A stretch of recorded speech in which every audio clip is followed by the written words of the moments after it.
Today, we are delighted to welcome Dr. Jennifer Trudeau Tham, an esteemed economist whose interdisciplinary work serves as a vital bridge between human behavioral patterns and the complex world of climate decision-making.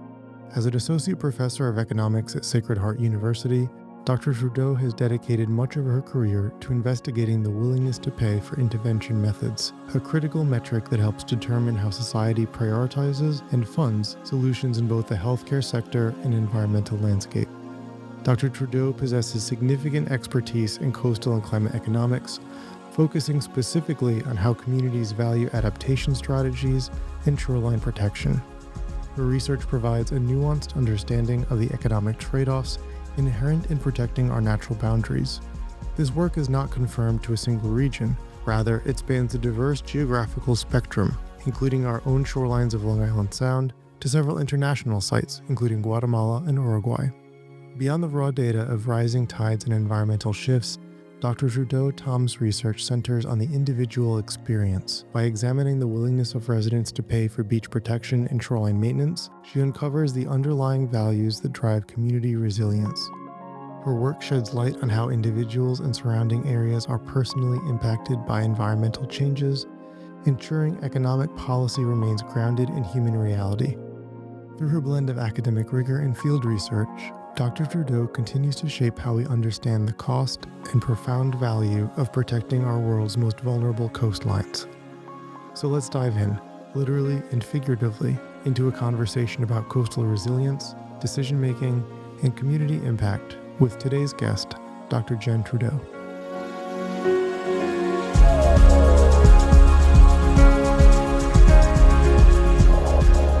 Welcome to the Coastal Call, a podcast by the Fairfield University Center for Climate, Coastal, and Marine Studies.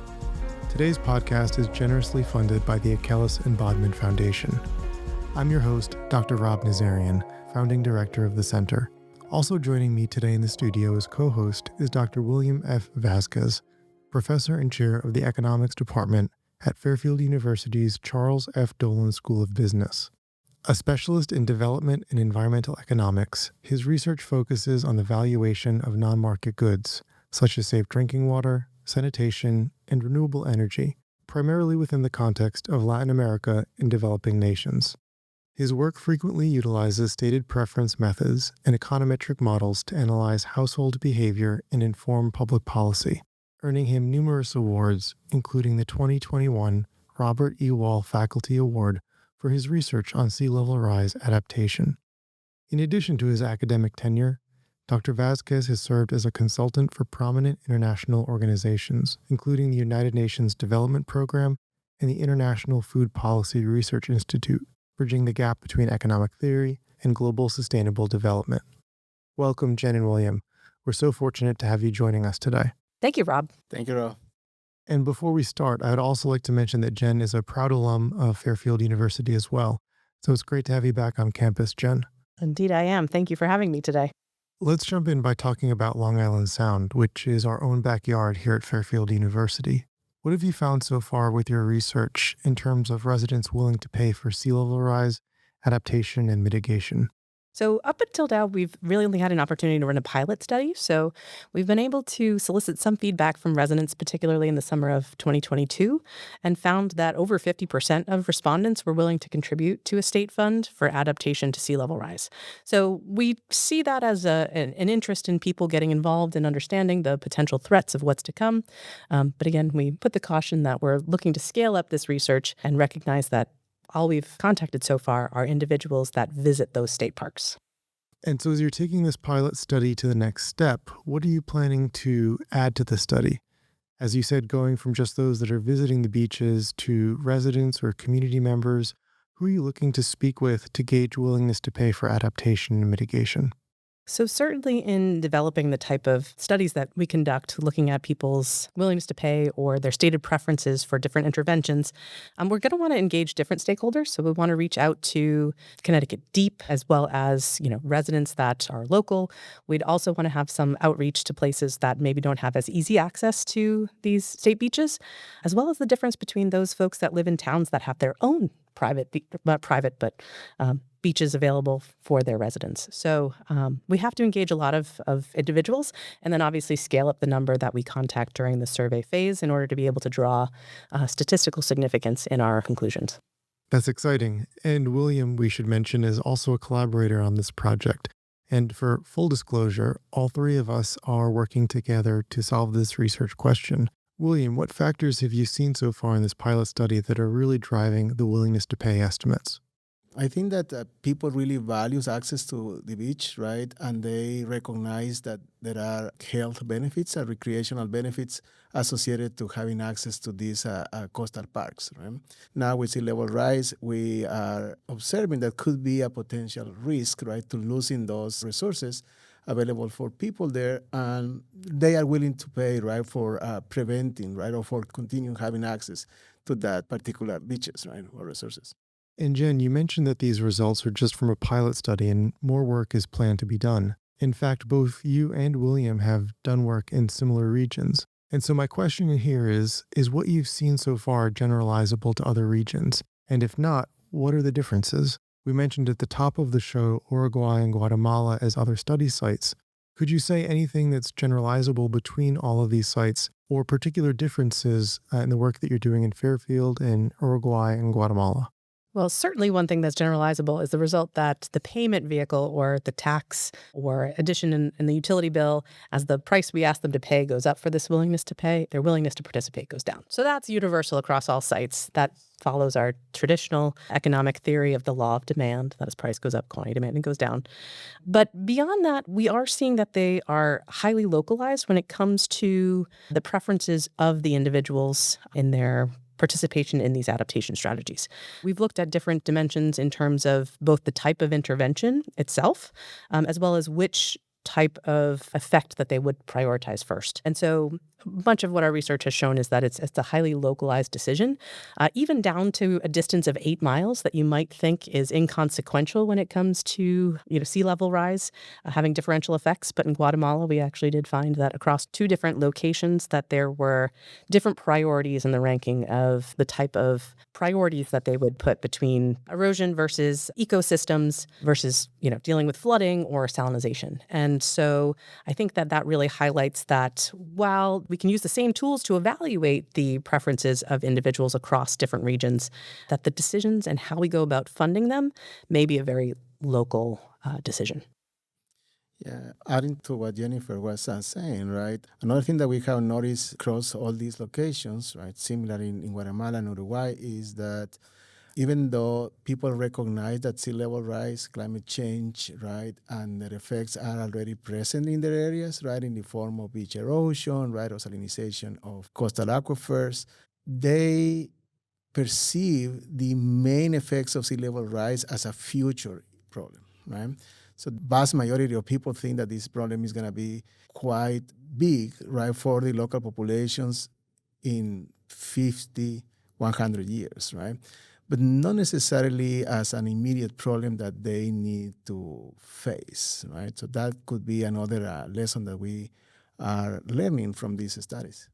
That's a great point, William. And that raises another question that's related, and that is that sea level rise is not going to be the same everywhere. We know that certain regions are expecting to see more sea level rise than others. Are you seeing a willingness to pay that mirrors or that follows the magnitude of sea level rise? Or are there other socioeconomic factors at play? Yes, indeed, right? I would say that the most dramatic beach erosion process that I have observed happened in Uruguay, right? They are losing their coast because of beach erosion, right? And they heavily depend on that because of tourism, right? In Guatemala, it is more heterogeneous across locations, right? There is a particular location that we were studying when beach erosion is also an issue, and they are already experiencing some salinization of coastal aquifers. But on the other hand, right, the neighborhood location that we were also studying, right, they don't see those effects happening, right? Partially is also because of some anthropogenic interventions. In that particular case, it was a port that affected the coastal lines, and that is affecting more a town, right, than another one. But yes, there are heterogeneous effects in those locations, right? And people are noticing them. Absolutely. And we started this conversation by thinking about Long Island Sound, our own backyard, and how sea level rise is impacting preferences for adaptation and mitigation. But let's take a step back for a moment to talk about sea level rise overall. We know that from a physical sense, sea level rise is important not just in terms of rising waters, but it has many other impacts. Could you explain to us what those other impacts are and why we should be concerned? And how do these impacts play into the economic surveys that you're conducting? In addition to the sea level rise, one of the primary effects that you would expect to see is an increase in flooding. And so the threat of increased storm surge, these issues that we sort of see as few and far between type flooding instances are likely to become more frequent. And then on top of that, in addition to, the beach erosion that we've mentioned, saltwater intrusion, I believe William has referenced before, is some of that salt from the seawater getting into our freshwater aquifers can be problematic for a multitude of reasons, not the least of which would be our own drinking water and agricultural water supplies, but also the effects for nature. In addition to that, we have wetland and habitat losses. So that would be coastal marshes or mangroves that would be affected and other ecosystems. And so, could you provide from your research experience, whether it's in Uruguay, Guatemala, or Long Island Sound, some specific examples of primary and secondary impacts? And how might these primary and secondary impacts vary based on the region? Yeah.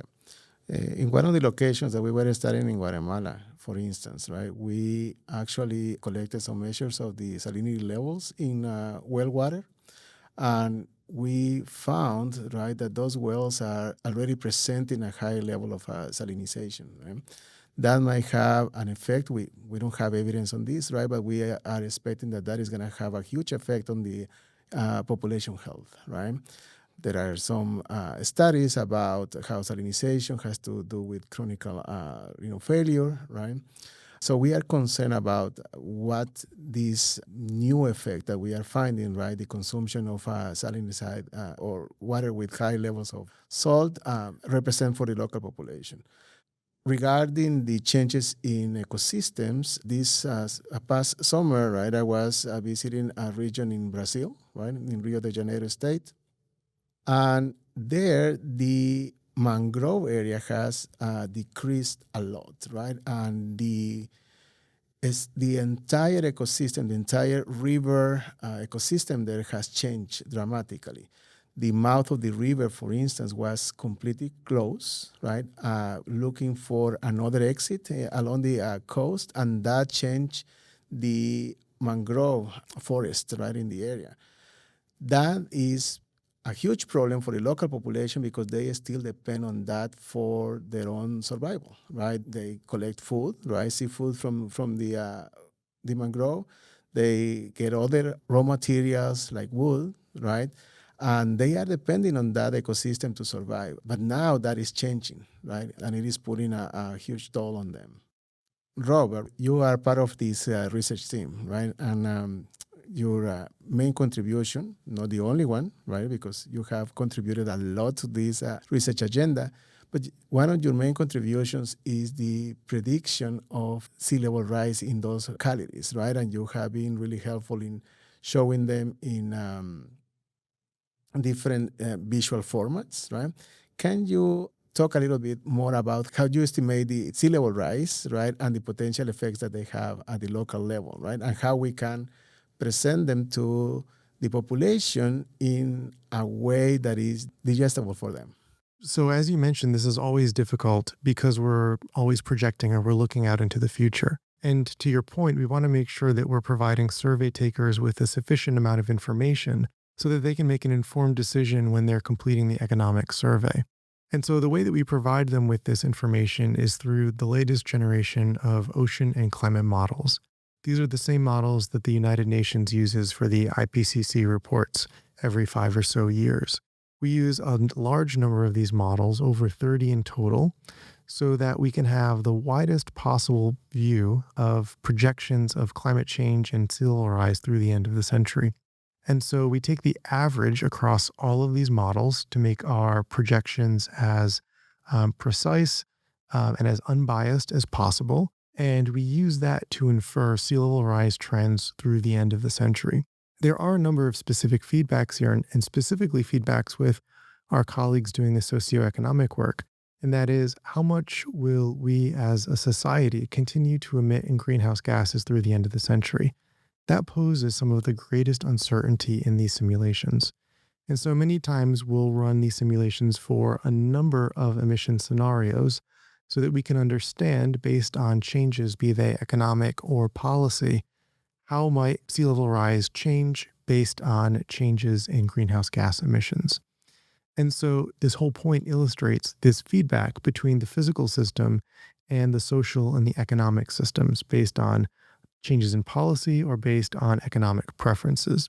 And so we look at these models and we can analyze the results, and we can look at how sea level rises both due to natural variations in the climate system as well as anthropogenic or human-induced changes in the climate system. So when we have all of this data from the climate models and we average the results, we then take those results and we present them as maps to the survey takers. And what we do is we present them as maps of the global flood level, which is sea level rise plus any flooding due to the annual max storm. And this is what we present all of our survey takers to inform their decisions based on our current understanding of the climate system and the best projections we have from climate models, so that they can then answer the economic questions that are posed to them in as precise and direct way as possible with the information that we've provided. We're also thinking of other ways to present this information, such as using a 4D technology with virtual or augmented reality. That's an exciting extension of this project that we're currently working on, and I think that it will bear some fruit soon. What is really exciting about that, Rob, is that with those 4D visualization opportunities, that people are experiencing it rather than looking at it. So by overlaying the sea level rise on top of the beach that they're actually experiencing, they're seeing the damage or the potential threat in a different way than they could have potentially observed just by looking at a map that sort of showed some additional blue space. So I think there's really exciting opportunities in communicating such a complex story that you are telling with those models in that way. Absolutely. And it's important to state here that, of course, there's always uncertainty. There's uncertainty in science in general. But I have to say that I'm quite heartened when considering these projections, just because there is so much agreement between the models. Now, of course, whenever we present our results to our survey takers, we express that uncertainty as best we can.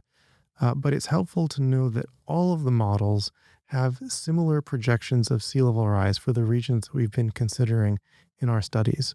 And again, this leads back to the importance of these types of interdisciplinary collaborations, where the physical scientists are using these simulations to help the social scientists, and then social scientists in turn are helping the physical scientists to refine the models by giving us a better understanding of how we as a society will continue to emit greenhouse gases, whether they're economic or policy decisions that are made. That's crucial for us to get as best and as precise of projections as possible. We share with you our experiences working with colleagues from other disciplines. Right? What about you? What are your experiences? How has been for you to work and collaborate with economists, right, from a different discipline, a different way of thinking, perhaps, a way of approaching things? How has it been? Well, first, it's always humbling to be reminded of how much you don't know and how much there is to know, right? And so it's been really enjoyable to contribute to this project because I've learned so much in the process about economics and looking at applications of the work that I normally do, but I might not publish in those specific applications. Seeing the impacts of sea level rise on willingness to pay is really informative. And thinking about the engineering solutions to sea level rise is also really informative for me and really gratifying. It's helpful for me to see how these engineering interventions or economic interventions would lead to some sort of feedback whereby sea level rise or the impacts of sea level rise could potentially be mitigated. And so that's a really exciting part of this project and something that I'm really excited to continue through this collaboration. I found that it's a really full circle moment for me, but humbling nonetheless that there's so much to know. And even to be a small part of this collaboration is very, very gratifying. We have also learned from you. And so we've talked extensively about the impacts of sea level rise, But when you're doing these economic surveys and gauging willingness to pay, what sort of solutions do you present to respondents as ways to mitigate these impacts? So there are several different types of ways that we've seen locations adjust to these threats of sea level rise. Some of them are framed as more gray infrastructure or hard interventions. So those could be things like jetties, which extend into the ocean, breakwaters, which run parallel to the coast, or even seawalls that are lining along the coast.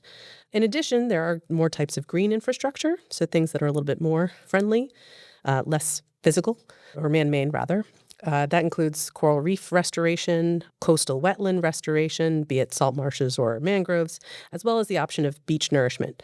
Now, the challenge is that each of these has its own trade-offs in terms of the benefits and the threats of investments into these activities. So it ends up being quite a personal choice about how you'd like to see the issue of sea level rise addressed through these mechanisms. So, Jen, I have a question for you. So, can you elaborate on how do you design these studies, right? How do you design the studies that are going to collect information about the community preferences for these solutions? So usually we start with, a seed of an idea about what we'd like to investigate, and then we bring in specialists in those fields to have conversations with people in the know, such as Dr. Rod Nazarian, on the physics side for the areas that we need to fill in the gaps, such as the science behind some of the responses that we're interested to look at. And then what we are interested in is trying to come up with a way to monetize a public good that may not otherwise have a value attached to it naturally. And so in order for us to set up a survey in which we can do that, it requires both sort of this nuanced approach of having to give people enough information so that we understand that they understand the problem themselves, as well as evaluate sort of what decisions that they would be willing to make within the context of some uncertainty. So in some cases, we have to provide them information regarding those different types of interventions. So if they're not familiar with what gray or green infrastructure is, then we should provide them with that information. Or if it's metrics on sea level rise, we can provide them, verbal statistics about what the forecasted sea level rise would be globally, or we could do so at the local level with imagery in different formats, be that a 2D map or 3D demonstration, 4D demonstration of those threats to their habitats. And so that gets to our next question, Jen, which is what information is provided to survey takers, particularly if they are unaware of the primary and secondary impacts? You mentioned here the 2D figures that we have, the maps, as well as the 4D augmented and virtual reality demonstrations of sea level rise. But how do you convey information about the secondary impacts, which you just noted a few minutes ago regard beach erosion, solidification, and otherwise? And how do we get that to the survey takers so they could similarly consider these important but often neglected consequences? So we do share that information with individuals. And again, we've done this with conveying it just through text to explain that the potential threat through salinization comes from X, Y, or Z, as well as sort of images. So if you're trying to show different types of infrastructure, to show them what a seawall looks like relative to a jetty, we embed that in our choice experiment structure so they can visualize what that would look like in their own setting, rather than being something completely foreign and not being helpful for us. We also then follow it up with measures of questions measuring certainty. So we try to capture how much they understood about the question when they went into answering it to capture that information effect. One question that many of our listeners will have is regarding this very sophisticated economic survey. Based on that survey, you back out some monetary value, that is, the willingness to pay for the participants. As I mentioned in the intro, both of you have done a number of projects with willingness to pay, not only for sea level rise, but also for water quality, for health and medicine. And so my question is, could you explain to our listeners how you get that information from the survey? What assumptions do you need to make? And how can you produce that information, whether it's for sea level rise, water quality, or something in the medical space? The main assumption that we make in these studies is that people can actually make trade-offs in hypothetical scenarios, right? So because they are hypothetical, we have to make it realistic, and that is based on the information that we collect in the design or pre-design stages of the study, as Jennifer was explaining, right? So that is really, really important. provide the right information, design the hypothetical scenario in a way that it is relevant, right, for the local population, for the respondents. And we assume that those respondents can actually make trade-offs, right? In those choice experiments, in those continued evaluation studies, what we do is we present them with benefit, right, or an intervention, and we also ask them to pay for that intervention. We believe that in those surveys, they can make that trade-off. They can make that economic decision. It might be criticized by some people, right, because it is an hypothetical scenario. But I truly believe that this tool gives voice to people that usually don't get to discuss issues in the policy arena, right? By collecting information regarding their preferences and the willingness to pay, we are measuring their preferences in a monetary value that shows the value that they are assigning to a particular intervention, a particular benefit, a particular resource, that then we can present to policymakers and they can understand, right? It is a metric, is a money measure, so it is a metric that can be easily used in policy discussions, right? Otherwise, just presenting another measure, right, that is not objective, that is not measurable, right, then it can be easily discarded in a policy discussion. But this one is not, right? And if we do it carefully, which we tried our best to do, you can actually come up with illicit values for those particular interventions.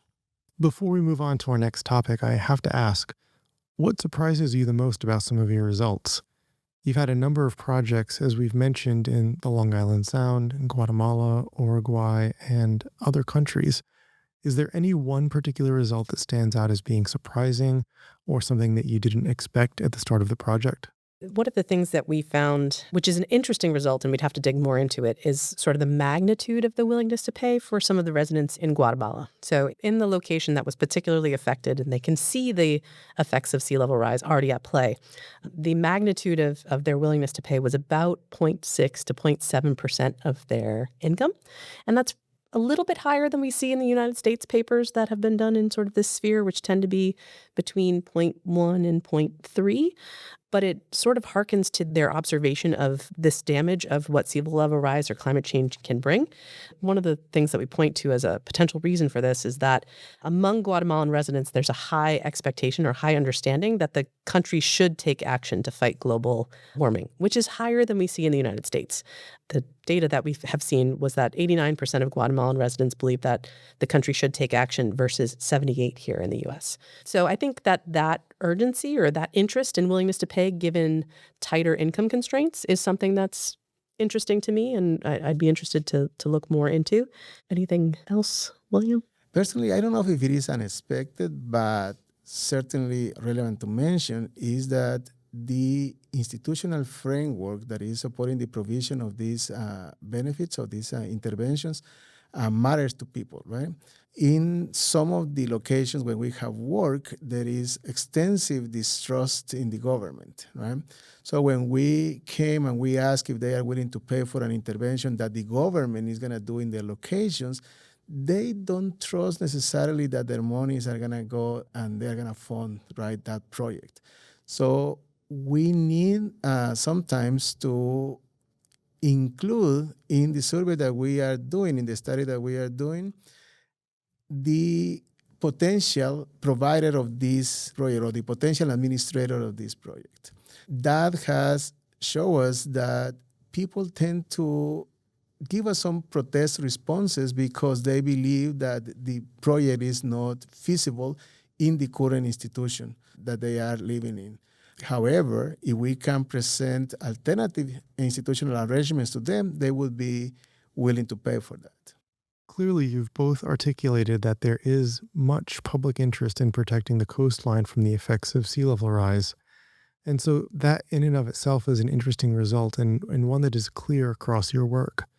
Turning now to the role of collaboration, this is a question that comes up for all of our podcast guests. But the work that you're doing is international in scope, and it involves teams from multiple countries. My question here is, how do you plan such large studies, and what is the role of collaboration when designing these intricate economic surveys and deploying them at specific locations? Well, we cannot do that without collaborators, that's for sure, right? Especially because there are nuances, there are characteristics in the localities that we visit, that we study, that they are going to escape to us, right, from here, right, from our offices. So we need to collaborate with people that actually know what is going on in those localities, right? And we can contribute with our expertise, but the local knowledge is with them, right? And we need to tap those resources as well to conduct a meaningful study, right? And a study that actually has policy implications. So that is really important for us, to collaborate with local people. And then we also need to collaborate with colleagues from other disciplines, because the solution to this complex problem of sea level rise, it is not in one discipline, right? It's in several disciplines, right?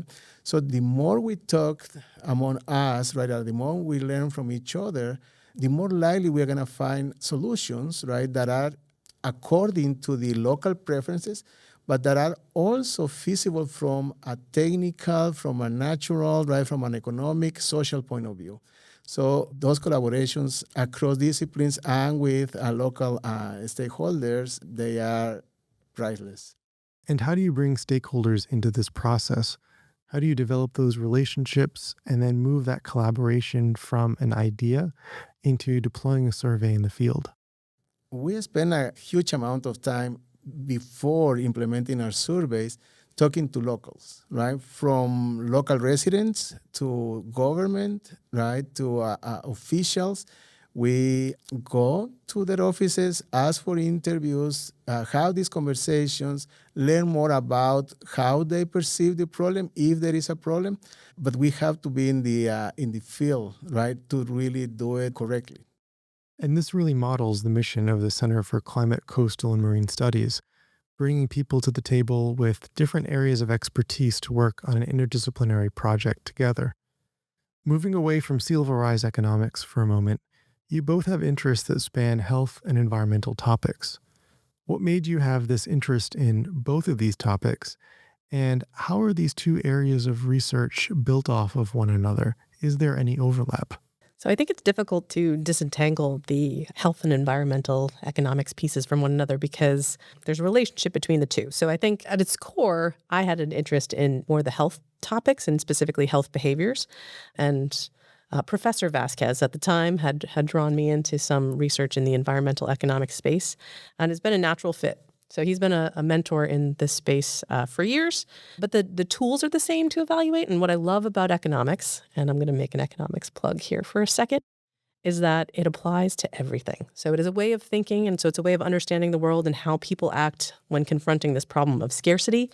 And I think it's well observed by many people today how scarce resources are, particularly in the fields of health and dealing with issues in the environment.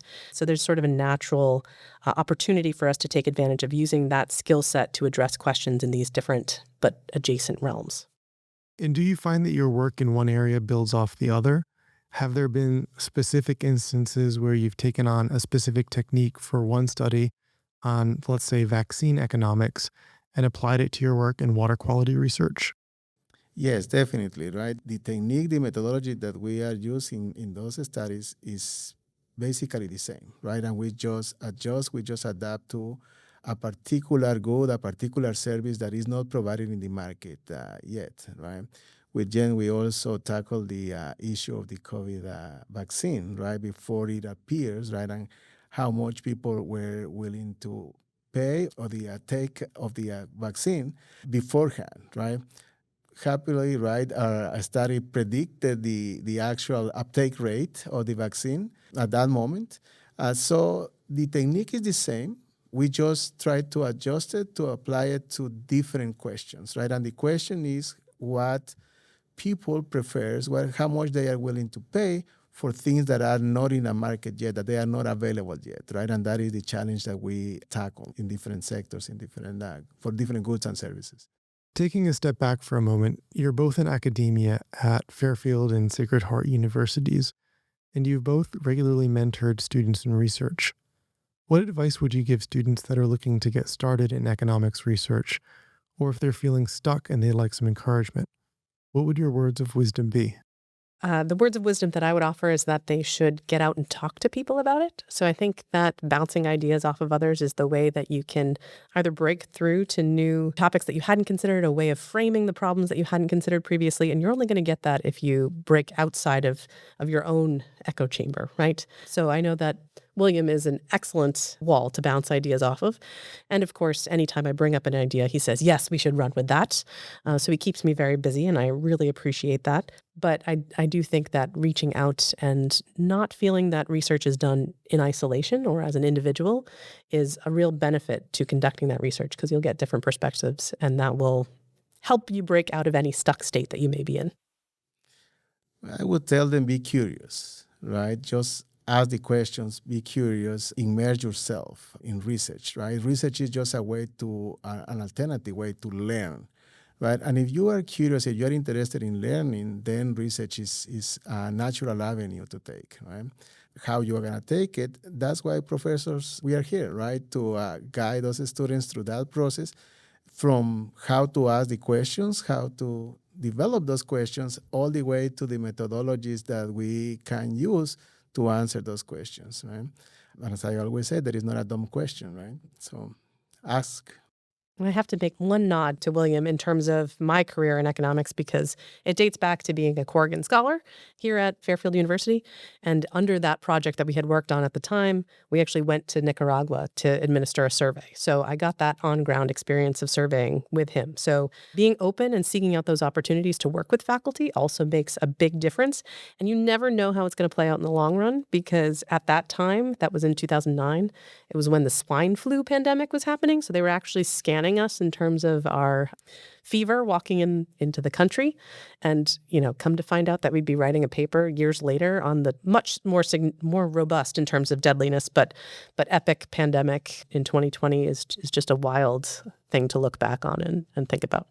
It is. And you both stressed there the importance of asking questions. And so my question for you is, where is that next frontier in willingness to pay research? What sort of questions should students be thinking about that want to get engaged in this area? Is there a particular topic, a particular methodology that you see as being at the forefront over the next decade? I think that one of the avenues that is open for research is, how do we provide information to people about things that are not available yet, right? How we make it realistic, right? And I think that with new developments in technology, right, we can make that feasible, right? Just to give you an example, right, with augmented reality now, right, we can simulate sea level rise and show people, right, what could be the effects of sea level rise in 10, 20, right, 50 years. So they can actually see it, right, without really seeing it, right? But that would be the closer that we can get them there, right? So that, I think that is one of the avenues. And then these techniques, these methodologies are available there for any topic that you want to study, right? So any question that you may have about preferences for things that are not developed yet, or for incoming issues that we can see because of climate change or because of other reasons, right? Those methodologies are there to be used, right? So you can actually dig in and apply it to different settings, right? It doesn't have to be only sea level rise, health. It can be applied to many other areas.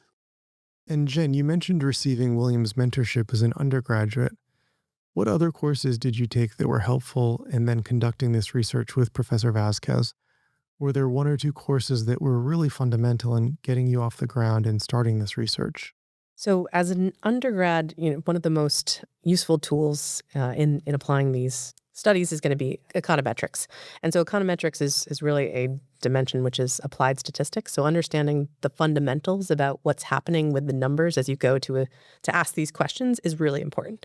And while some of that is being outsourced to AI these days, I think it's really critical that students have a foundation in that sort of math underpinnings of the types of questions that we'd be asking. But beyond that, what's great about Fairfield University is that you have a wide offering of course selectives. So you can sink your teeth into an environmental economics course. Or if you like macroeconomics, you can study money and banking. So for students that are interested in conducting research in, again, a whole host of different areas, just taking those application courses is going to be a great way to think about doing research in a space that interests them.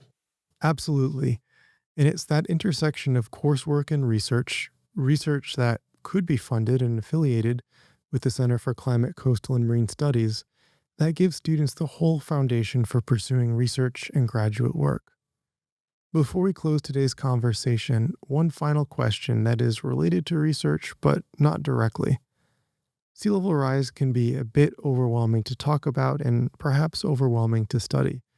And so my question is, based on your research and based on your experiences, what gives you hope? People. I think that the hope is people, right? We study their preferences, and what we learn anytime that we apply this is that people have an understanding of the issue of sea level rise, right? Might not be a fully fledged understanding of the potential implications, but there is an idea out there that sea level rise represents a huge risk, right? Nowadays, but more importantly in the future. What gives me hope is that people have strong preferences for future generations, right? And we can observe in our studies that the part of the value that they are assigning to these interventions today is to leave those environmental resources, right? Those beaches, those mangrove forests, right? Those salt marshes, those resources in general, coastal resources in general, to the new generation. That's what gives me hope. I think that they have strong preferences for future generations, and we need to tap on that. I think that's spot on. I think additionally, maybe to a lesser extent than to future generations, but there is empathy and interest in equity or equity concerns when it comes to access to these public resources. So initiatives that make these resources available and make them sustainable into the future are really important in terms of making sure that everyone has an opportunity to get out and enjoy the sun, get some vitamin D, another line of my research. But yeah, I think that among contemporaries, recognizing that others may not have the same benefit as you, and to provide for them is also important. So there's an angle of altruism that exists that I suppose inherently gives hope, but yeah. And it certainly fits within our Jesuit mission of care for our common home and service of others. Our deepest thanks to Drs. Jen Trudeau and William Vazquez for joining us today to share their expertise on coastal economics, sea level rise, and the willingness of residents to protect our beaches and coastal resources. We hope that today's conversation has encouraged you to consider the intersection between the physical processes of our natural world and economic preferences. If you've enjoyed this episode of The Coastal Call and want to support future episodes, visit fairfield.edu/cccms fund. That's fairfield.edu/cccmsfund.